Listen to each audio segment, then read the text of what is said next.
Welcome to Kids Wellness Matters. I'm Dr. Nina Alfieri. And I'm Dr. Rob Sanchez. We are both parents and pediatricians at the world-renowned Ann and Robert H. Lurie Children's Hospital of Chicago. On this show, we'll chat with a wide range of experts about caring for children from newborn to young adult, because kids' wellness matters.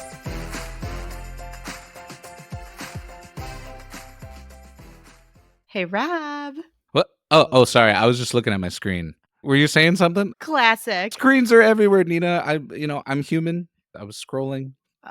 You were doom scrolling. It happens, right? I mean, how often do we try and think about this, especially not just as pediatricians, but as parents? We're always thinking about screen time. It's a ubiquitous topic, right? Yeah, I feel like you're never fully dressed without the blue glow of something in your face these days. But yes, screens are all over the place. And I think this episode I'm really excited to air because we got to talk with Dr. Alyssa Cohen from our own beautiful division here in general pediatrics at Lurie. She is an incredible pediatrician and has done quite a bit of research on media use and screen time, amongst a lot of other wonderful work. And really, we talked today about how to develop a healthy relationship with screen time. You know, I think screen time gets a lot of bad press, but there's also some good things about screen time, right? Yeah, and it's something that it's around us. It's something that I probably didn't grow up quite as much with, right? We had TV and movies and things like that, but it feels a little bit different with iPads and phones and other types of screens that are there. And it's always good to be able to kind of run it past or get a sense of what's the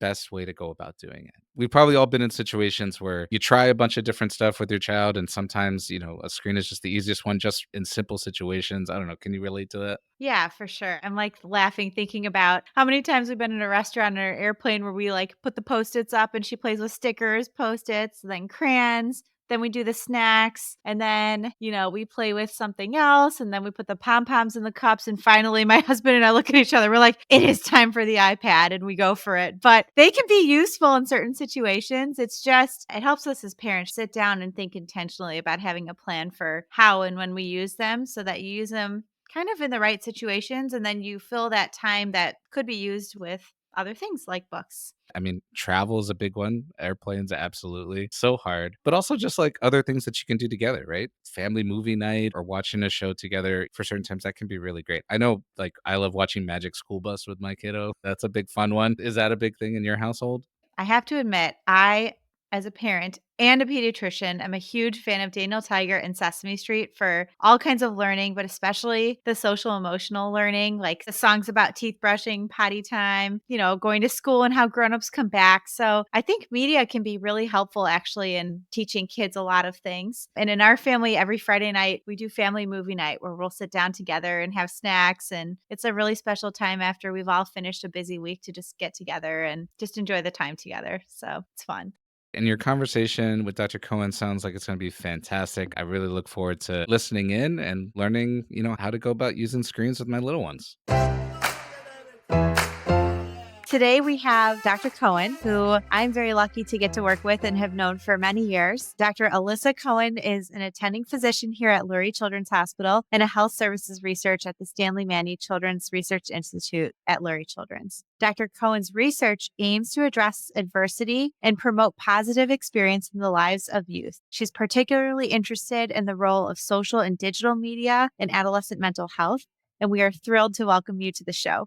Thanks so much for having me, Nina. It's fun to be here with you. Thanks for being here. Well, let's talk a little bit about why you joined the beautiful field of pediatrics and then how you came to study the role of social and digital media in the health of children. Pediatrics has just been the most joyful career. I'm sure you would agree. And as someone who was so formative in my early years of training, I have you to thank as well. But I was so lucky to find that kids are just the ideal population to get to work with and learn from. I think it's such a special role we get to play as their pediatricians. And I have found that in both clinical and research activities, they make me smile every single day. So social and digital media came into my purview as I started talking to teenagers in the research capacity about things going on in their lives, and especially some of the adverse experiences that they had, learning about things like news events and things that were hard for them to understand. So much of that information came to them by way of social media that I realized I needed to learn more so that I could be a better support to them. And so I've been really lucky to do work in this space, and it's definitely an area that's a hot topic. So I appreciate the chance to chat with you about it today.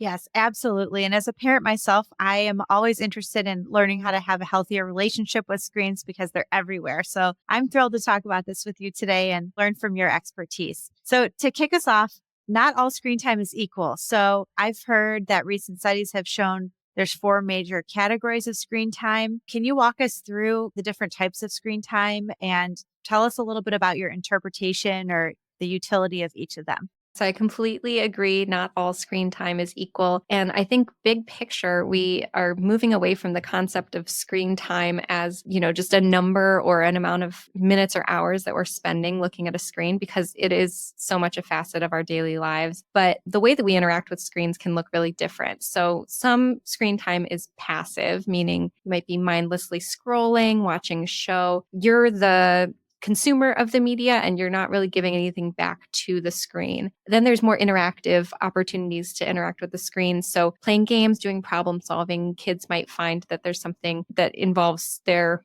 input, and that's a little bit more of an active process. Then there's screen functions that are focused on communication. So video chatting, using social media, texting, those kinds of things. And then on the other end of the spectrum is content creation, where you're the one putting something out into the screen, creating a video, creating a piece of art or something that you are going to share through interactive or digital media venue. That was a helpful breakdown. We do talk about screen time as one construct, but it's really helpful to think of it in all these different ways. And you alluded to this idea that screens are a part of society. And, I've heard a lot of concern around screen time and social media use, but just in a positive light, are there benefits for it? And I'm saying this a little bit as a mom who loves Daniel Tiger. Help me out here. Absolutely. Yes. So the screens are part of our daily lives, and there's so many ways that we can use them to help us connect with each other. I think that social connection is a really important part of digital media and screens. We also are able to share a lot of really important information through digital media. So there's obviously an endless amount of information available on the internet, but we can also send that back and forth within our trusted networks, and kids are able to learn from digital resources as well. So much of schoolwork happens on a screen these days too. And then kind of taking a big picture look at it, the online world is a place where communities can be built and are able to help kids expand their worldview and be exposed to perspectives beyond what they might see in their physical world, their daily lives. So I think that there's really an opportunity for learning and social emotional development when we're able to find that high quality content that broadens kids' worldviews. I love it. Shout out to Elmo and Sesame Street. I'm sure we'll talk about that later. Excessive screen time is really becoming a common concern in American culture. And this, of course, affects kids too. According to Common Sense Media, the amount of daily screen use, not including school or homework, for teens is as high as 7.5 hours, and for tweens is almost 5 hours. Whoa. So, what do we know about the impacts of screen time on child development? Is there evidence that certain categories of screen time are better or worse for kids? Definitely. So screen time is, like we mentioned, a culmination of so many different types of interactions. So when we're able to use screens for high quality educational content, that can build skills in kids. That can give them avenues to express their creativity, to solve problems, to practice things like reading and math. When we think about excessive screen use, we really need to break down what are the activities happening on those screens and how are those affecting the child. On the flip side, sometimes screens can hinder language skills because they're reducing or replacing interactions that might be happening in person that are important for kids' development. So when we look at screen time as kind of a monolith, we're missing the details that can be found in the specific interactions kids are having with their devices and with digital media. I think that's where we start to run into sleep disturbances, decreases in physical activity, changes in people's self-esteem. Those types of things have been associated with screen time. We really need to drill down on what are the interactions that kids are having with screens that are leading to these health effects and the things that we now link with excessive screen time. And there's so many things to think about when it comes to digital media. So if parents are interested in talking with their kids about it, what approach do you recommend? How do we open up and have that conversation? Yeah. So I think I kind of alluded to the fact that there's just so much to think about with this topic. If screens were a one size fits all experience, then we'd better be able to come up with a one-size-fits-all solution to their potential health effects. But because that's not the case, we need to have a way of thinking and talking about them that helps us cover those broad categories of use and the potential effects that it has on kids. So the American Academy of Pediatrics recently started a center of excellence on social media and youth mental health, and a framework that they put forward that I find really useful for just organizing your thoughts around social media and screen time use is called the 5 Cs. So those stand for first, child. Who is your child? What is the effect that screens are having on them and their daily lives? How might it play into other things that are going on with their socio-emotional health? The second C is content. So getting back to, are we consuming high quality content that has the opportunity to teach us something? Or is the content more passive viewing or potentially contains things that could be negative for kids' health, such as violent imagery? The third C is calm, thinking about whether you're using screens or devices to calm kids down, and could that be replacing other coping skills that are more adaptive for them? The fourth one is crowding out. So thinking more about those health behaviors that screens could potentially be replacing in a kid's life. This, to me, brings up things like sleep, sports and physical activity, those in-person relationships that they have with friends and family. We want to make sure that screens aren't taking the place of any of those things. And then the fifth one is communication. So how are you and your family communicating about media? Is there a safe place for kids to bring up concerns when they have them, or for you to be able to troubleshoot when issues might arise related to their screen use? That's such a helpful framework to begin to break down this big topic of screen time. So I appreciate you bringing that up. And I'm definitely going to use that in my own family. And going off that, we know that screen time recommendations change as kids get older. So what's your recommendation on how parents can set appropriate limits for kids that kind of go hand in hand with their age and with their development and what's going on in their life? There's such a cool opportunity to work together as a family and come up with a plan that's going to work for the people who are in your child's life. So the American Academy of Pediatrics, again, has a great resource for this. It's called the Family Media Use Plan. There's a link to it online. You can Google it, and it walks you through a template that you can customize to your family. You choose little avatars. You can put in your name and your kids' names, and then go through a variety of different categories of potential boundaries and limits that your family thinks would be useful to set around screen time, around media use. An example of this is screen-free zones. Are there places in the home that we're never going to use screens? The dinner table is a good example of this. What I like about this is that you can work together on it, and it doesn't feel like it always needs to be a top-down approach where you as the parent are imposing these limits without the input of your kids in a developmentally appropriate way. It's also a nice reminder to us as parents that we should be following some of these rules for ourselves too. So I encourage folks to check that out and use it as fodder for conversation to think about what might work for your family. I love that. And I'm kind of giggling here because one time we told Mia, our older one, of course, we don't have screens at the dinner table. And every time we accidentally leave the TV going with the news on, she screams at the top of her lungs, "No TV at dinner." So it's funny how kids feel that sense of ownership and kind of buy into it. And so I like this idea of sitting down together to make that. When starting a family media plan, parents might need to break some habits. And I'm looking at myself having used a screen at restaurants and airplanes before, which, by the way, survival is important. So if you got to do it, you got to do it. But how can we rethink how we're using screens to our advantage during these times where it's a little harder? Do you have any advice on how to kind of balance or reconcile that?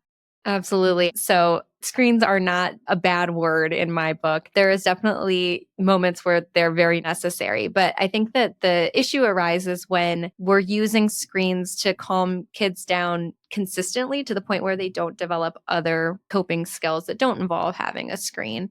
So there's some research that shows that by giving kids devices or videos to calm down can actually end up backfiring in the end because they don't do the emotional learning that they might otherwise do to move through those tough moments. So we want to help kids learn how to identify their emotions using words, express what they're feeling, and then encourage them with positive reinforcement to use other coping skills outside of providing a screen. And if you are going to use a screen in those moments to calm down, again, the third C of those 5 Cs in the framework I mentioned earlier, try to choose some content that provides them with a strategy they can use without the screen. So I'm thinking about a video that might teach them breathing exercises or calming exercises in an age appropriate way, something that will continue to serve them even when the screen is no longer in front of them. Whenever possible, offering them choices is also a really good strategy. Make sure you're okay with either one of the choices so that you don't end up having to say no later. But I think that those are some ways that we can, one, use screens in a way that is instructive and gives an opportunity for learning, and two, continue to provide positive reinforcement for non-screen coping strategies so they will continue to develop in that way.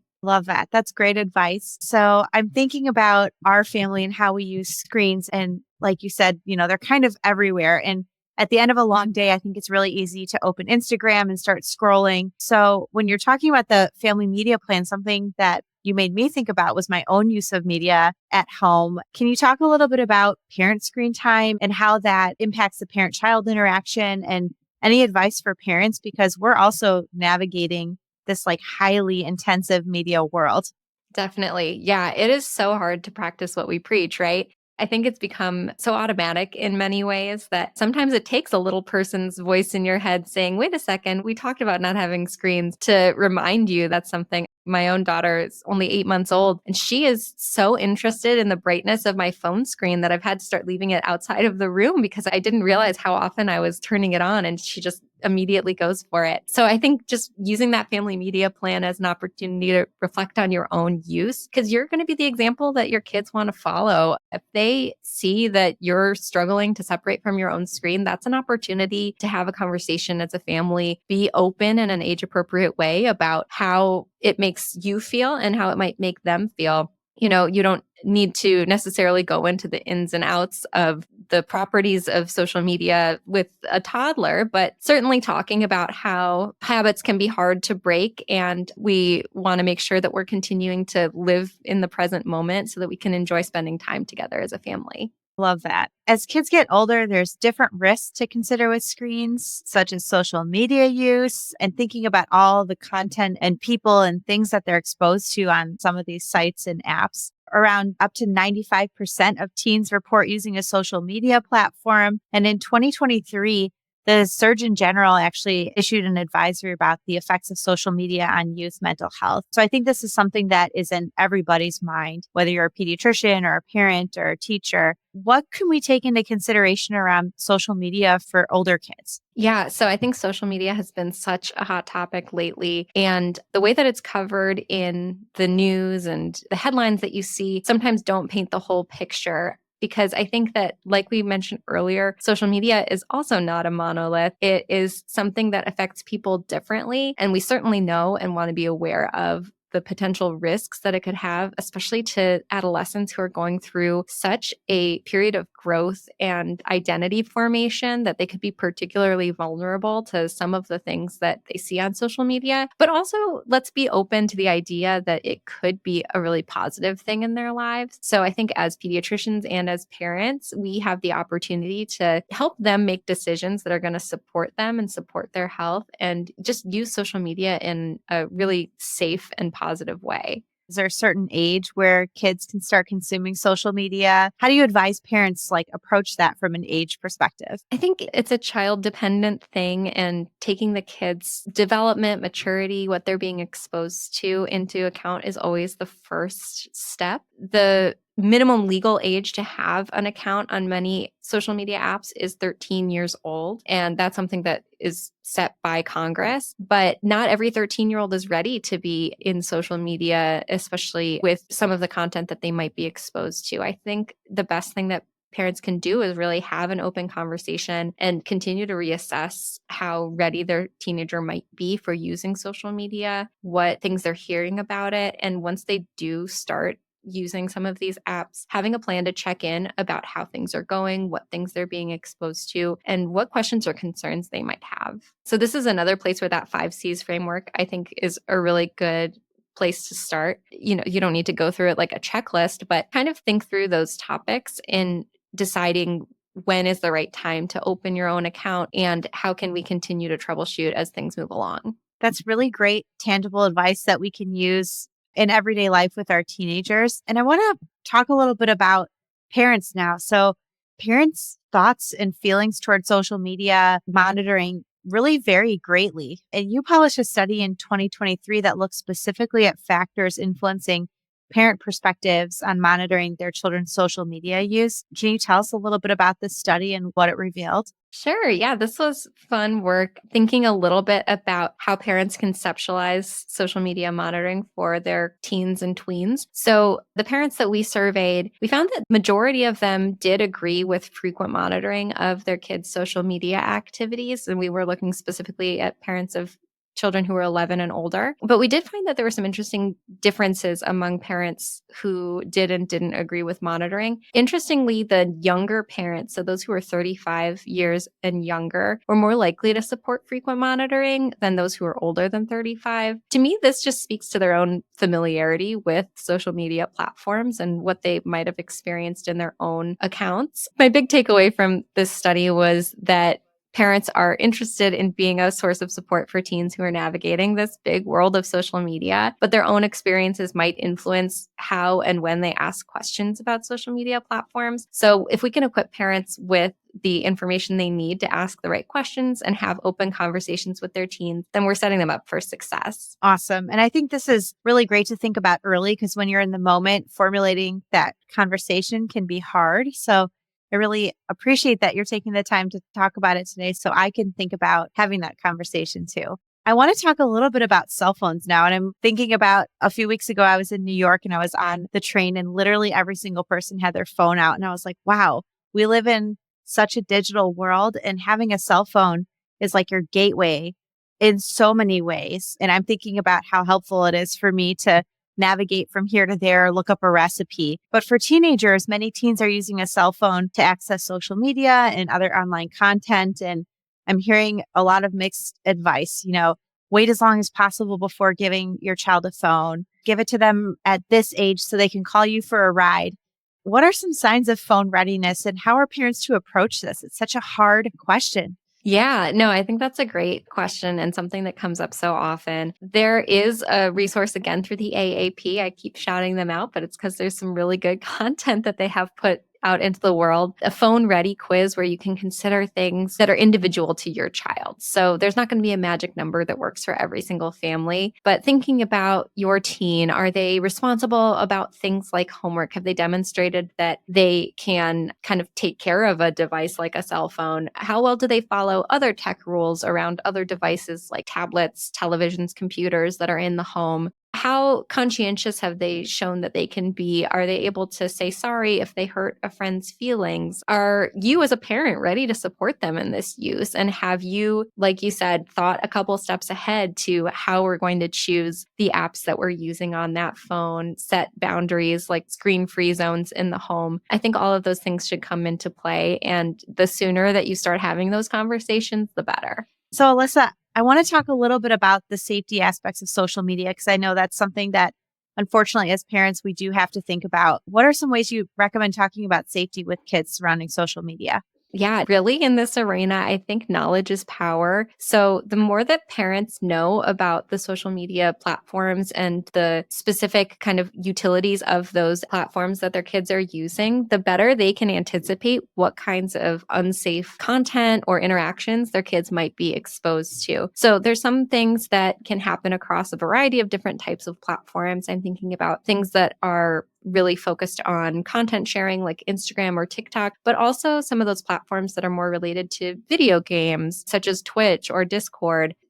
Being open-minded to the types of interactions that could be happening across a wide variety of social media venues. Some general rules that I think are reasonable to set for all of those interactions are to know ideally who the people are that you are talking to, not share personal information such as where you live or your full name, and not sharing photos of yourself. Just some basic ground rules that I would make sure all kids know before going into any of these potentially interactive media platforms. What about you? What kinds of things do you like to talk to your patients and families about? Yeah, I totally agree with all of that. And I think for me, it's so hard because we don't want to scare kids. But as parents, we do hear these stories and you always want to protect your kid. And so for me, the biggest pieces of advice that I think are helpful are setting clear rules about the way that kids use social media. So setting rules about what kind of pictures are safe to share and which ones aren't. Like you said, not sharing personal information like your address or any financial information, and helping kids understand what's appropriate for someone online to be asking of you. This kind of goes hand in hand with just helping create happy habits and enjoying life, but it's often safer to post pictures later after you've been somewhere. And so trying to take pictures and enjoy life in the moment, but use social media after the moment, that can also be a safety mechanism too. And I totally agree with downloading apps and understanding which apps have features that allow for direct messaging with your child. That can be on apps that are a little surprising sometimes. There are apps that look like they're for one purpose, but they really also allow direct messaging, and that can be sort of surprising. Yeah, you can play around with the apps yourself, make your own account just to see what those features are and how people are able to interact with your child. The other resource that I want to shout out, Common Sense Media, commonsensemedia.org, has a set of parents' ultimate guides to a variety of different platforms. Like you said, not all of them look like social media on the surface, but these will let you explore how people are able to interact with your kid who might be using these platforms and give you some tips about how to set them up safely. Awesome. Well, Dr. Cohen, thank you so much for all of the great advice that you shared with us, especially for the really practical tips that are going to help me in my conversations and hopefully will help other parents who are listening to this too. Can you send us home with a couple of take-home points? I think my take home points are that screens are not a monolith and they're not all bad. Same thing goes for social media and cell phones. Think about your kids and your family and how we can use digital media to support the goals that you have and keep everybody safe and healthy. The other thing to remember is that there's ways to consume media that don't involve screens. So audio media, books, the original media, these are all things that I really want to make sure people are continuing to use and love, because while our devices have become so advanced, there's still something really special about listening to a song or reading a book with all of the screens turned off. So I would encourage families to check out those resources from the American Academy of Pediatrics that I mentioned. There's a great question and answer portal on the Center of Excellence website as well. And start the conversations in your own family. Think about how you can make your relationship with screens as positive as it can be. Awesome. Thank you so, so much. Thanks for having me, Nina. This was great. Thanks for listening to Kids Wellness Matters. For more information on this episode and all things kids wellness, please visit luriechildren.org.